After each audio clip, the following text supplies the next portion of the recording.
اعوذ باللہ من الشیطان الرجیم بسم اللہ الرحمن الرحیم السلام علیکم ورحمۃ اللہ وبرکاتہ۔ جو ہمارا آج ٹاپک ہے وہ ہے جن جن ہماری آنکھوں سے پوشیدہ اللہ کی ایسی مخلوق ہے جسے آگ سے پیدا کیا گیا ہے۔ جن کی جمع جنات ہیں۔ جنات وہ مخلوق ہرگز نہیں جنہیں بعض لوگ غلطی سے خطا کار فرشتے سمجھتے ہیں۔ اللہ تعالیٰ نے جنات کو ایسی آگ سے پیدا کیا ہے جو دھواں نہیں چھوڑتی۔ اللہ تعالیٰ نے فرمایا اور اس نے جن کو آگ کے شعلے سے پیدا کیا ہے۔ حضرت عائشہ رضی اللہ تعالیٰ عنہ سے روایت ہے کہ نبی اکرم صلی اللہ علیہ وسلم نے فرمایا، فرشتے نور سے پیدا کیے گئے، جنوں کو آگ کے شعلے سے پیدا کیا، اور آدم علیہ السلام کو اس چیز سے پیدا کیا گیا جو تمہیں بتا دی گئی ہے، یعنی کہ مٹی سے۔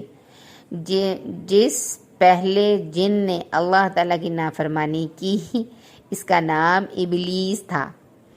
انسانوں کی طرح جنات بھی ایمان لانے، نہ لانے اور ہدایت کو قبول کرنے یا نہ کرنے پر خود مختار کیے گئے ہیں، جیسا کہ اللہ تعالیٰ نے ان کے بارے میں انہی کی زبانی یہ بتایا ہے کہ ہم میں سے نیک بھی ہیں اور ان کے سوا کچھ مختلف طریقوں کے مذاہب پر بھی ہیں۔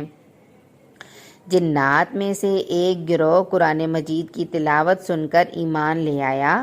قرآن مجید میں اللہ تعالیٰ نے ان کا ذکر فرمایا ہے، وَخَلَقَ الْجَانَّ مِن مَارِجٍ مِّن نَارٍ۔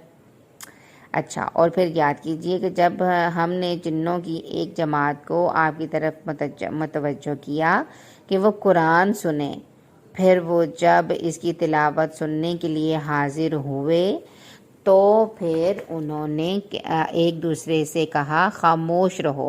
چنانچہ جب تلاوت ختم ہو گئی تو وہ اپنی قوم کی طرف ڈرانے والے بن کر لوٹے۔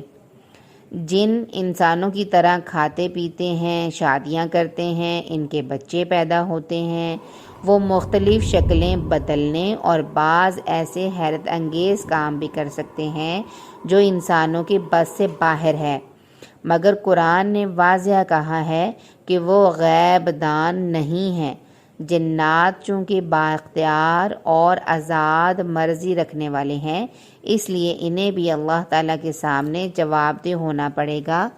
ایمان اور نیکی کے سبب انہیں نجات ملے گی اور کفر اور برائی کی بنا پر جہنم میں پھینکے جائیں گے۔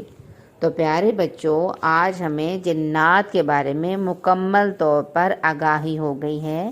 انشاءاللہ اسے ہم اپنے دوستوں میں بھی شیئر کریں گے۔ جزاکم اللہ خیر۔ السلام علیکم ورحمۃ اللہ وبرکاتہ۔